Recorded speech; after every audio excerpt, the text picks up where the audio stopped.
नमस्कार दोस्तों। नमस्कार दोस्तों। अब तक हमने संधि को पढ़ा था, परिभाषा पढ़ ली थी हमने और संधि के भेद पढ़ लिए थे हमने। ठीक है, अब आगे पढ़ते हैं हम अपन संधि के भेद में लेते हैं। पहला भेद है स्वर संधि। स्वर संधि किसे कहते हैं इसको अपन देखते हैं। तो देखिए बच्चों या देखियो बच्चों मित्रों,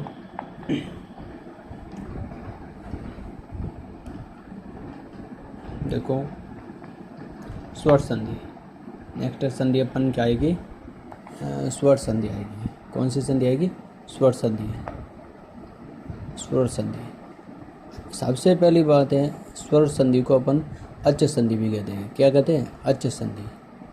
अच संधि क्यों कहते हैं इसको? अच संधि क्यों कहते हैं इसमें? क्योंकि इसमें अ ई उ री लू ये सब आ जाते हैं, इसके कारण इसको अच संधि भी कहते हैं।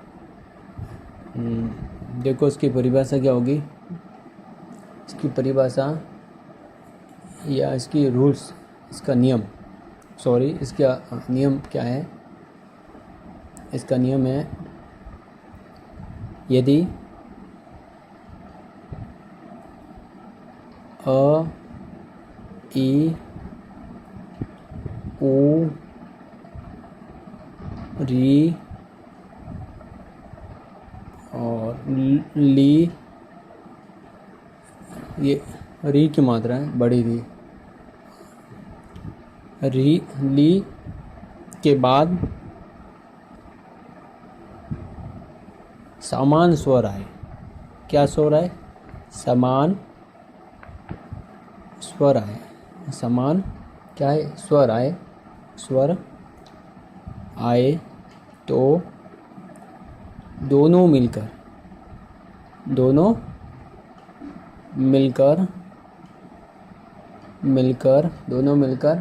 दीर्घ रूप हो जाता है, या दीर्घ संधि बन जाती है, या फिर दीर्घ रूप हो जाएगा। दीर्घ रूप हो जाता है,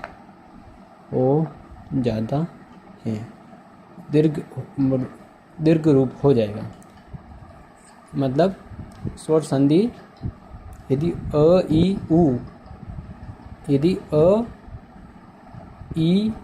उ री लू के बाद, ये जो है ना अ ई उ री लू, 1 2 3 4 ये पांच जो वर्ण है इनके बाद अगर समान स्वर आए, इनके बाद समान स्वर आने पर, जैसे अ के बाद अ आया, ई के बाद ई आया, तो इस पर का समान स्वर आए, इस जैसे ही समान स्वर आएंगे तो दोनों जो वर्ण हैं मिलकर दीर्घ बन जाएंगे। क्या बन जाएंगे? दीर्घ बन जाएंगे।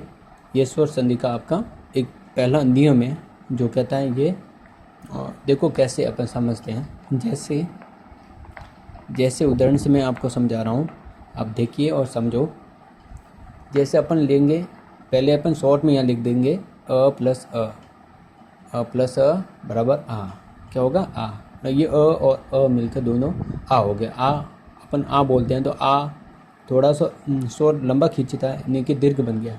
ठीक है ना, तो दीर्घ बन जाएगा। तो उदाहरण देखो, पहले अपन लेते हैं जैसे मूर लिखा मैंने, फिर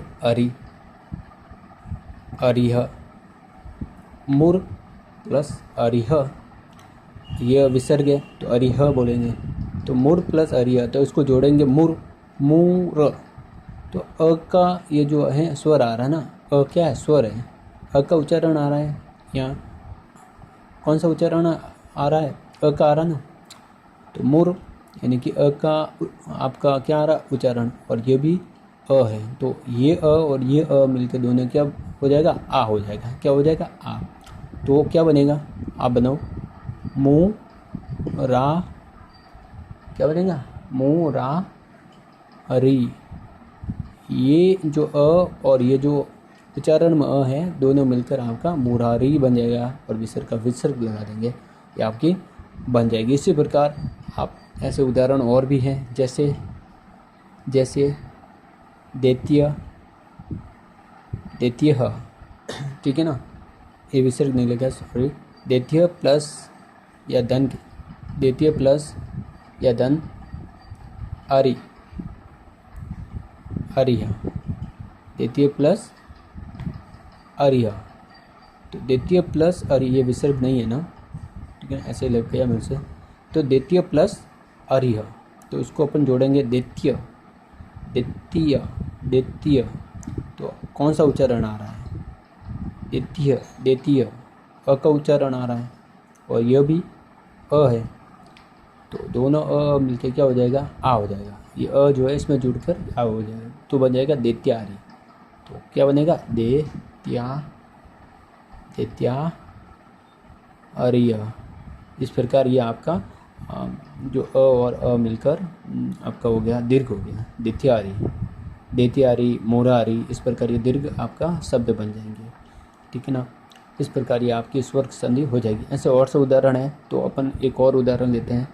देखो, जैसे स लिखा मैंने, श प्लस अंक, स प्लस अंक, ठीक है, स प्लस अंक। तो स अ का उच्चारण आ रहा है और यह भी अ है, तो दोनों अ मिलकर क्या हो जाएगा? ये अ जो है इसके अंदर जुड़ जाएगा या इसके साथ जुड़ जाएगा, तो क्या बन जाएगा?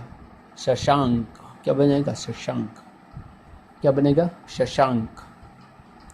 शशांक बन जाएगा। क्या बनेगा? शशांक। ये विसर्ग का विसर्ग लगा देंगे और ये जो यहाँ हो जाएगा शशांक, ये अ जो है इसके साथ जुड़कर शशांक बन जाएगा।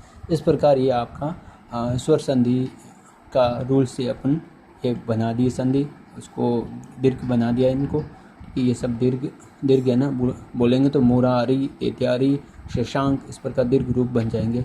ये इस प्रकार आपकी ये स्वर संधि या अच संधि आपकी पूरी हो जाती है। इसको एक बार आप अभ्यास करो ऐसे उदाहरण लेकर, और कोई भी प्रॉब्लम हो तो मुझे कमेंट करो, और नेक्स्ट संधि अपन लेंगे नेक्स्ट वीडियो के अंदर। आज के लिए इतना ही, धन्यवाद। ओके।